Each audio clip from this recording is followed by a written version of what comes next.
நம்ம காலடிக்கு கீழே ஒரு மறைந்த பேரரசு இருக்கிறது. கோடிக்கணக்கான ஆண்டுகளாக அவை பூமியை ஆட்சி செய்கின்றன. டைனோசர்கள் பூமியை ஆட்சி செய்த காலத்தில் எறும்புகள் மட்டும் மறையவில்லை, அவை மண்ணுக்குள் வாழ்ந்து உயிர் தப்பித்தன. 140 மில்லியன் ஆண்டுகளுக்கு முன்பு எறும்புகள் உருவாகத் தொடங்கின. அவை பழமையான குளவி வேட்டையாளர்களின் வாரிசுகள். ஹவுல் ஆண்ட்ஸ் மேல் நோக்கி வளையும் தாடைகளுடன் வேட்டையாடின. டைனோசர்களின் காலடியில் கூட அவை பயத்தை உருவாக்கின. விண்கல் பூமியை தாக்கியதும் டைனோசர்கள் அழிந்தன. ஆனால் மண்ணுக்குள் மறைந்த எறும்புகள் மட்டும் உயிர் தப்பின. வெளியில் இது ஒரு சிறிய மணற்குவியல் போல தெரியும், ஆனால் கீழே அது ஒரு உயிருள்ள நகரம். லீஃப் கட்டர் எறும்புகள் மர இலைகளை வெட்டி கொண்டு வந்தன. மனிதர்களுக்கு முன்பே அவை பூஞ்சை விவசாயம் செய்து கொண்டிருந்தன.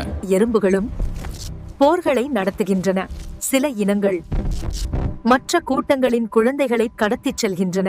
இந்த பூஞ்சை மூளையை கட்டுப்படுத்துகிறது. இதுதான் ஆரம்பம். எறும்புகள் பேசுவதில்லை. ஃபெரோமோன்ஸ் என்ற இரசாயன வாசனைகள் மூலம் அவை தகவல்களை பகிர்கின்றன. சில எறும்புகள் தங்கள் உடல் எடையை விட 50 மடங்கு அதிக எடையை தூக்கும். அவற்றின் சிறிய உடலுக்குள் இயற்கையின் அதிசய இயந்திரம் மறைந்திருக்கிறது. கோர்டிசெப்ஸ் மட்டும் அல்ல, மற்ற ஒட்டுண்ணிகளும் எறும்புகளை கட்டுப்படுத்துகின்றன. எறும்புகளை உயிருள்ள பொம்மைகளாக மாற்றுகின்றன. ஒரு எறும்பு புற்றின் உள்ளே காற்றோட்ட அமைப்புகள் கூட இருக்கின்றன. மனிதர்களின் நகரங்களைப் போல அவை பூமிக்கடியில் நகரங்கள் இருக்கின்றன. இன்று பூமியில் 20 குவாட்ரில்லியன் எறும்புகள் வாழ்கின்றன. மனிதர்களை விட அவை மிக வெற்றிகரமான பேரரசை உருவாக்கியுள்ளன. ஒரு நாள் மனிதர்கள் மறைந்தாலும் எறும்புகள் மட்டும் இந்த பூமியில் தொடர்ந்து வாழக்கூடும். டைனோசர்கள் மறைந்தன, மனித பேரரசுகளும் ஒரு நாள் மறையும்.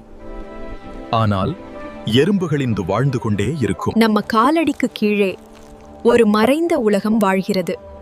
அந்த உலகத்தின் உண்மையான அரசர்கள் எறும்புகள்தான்.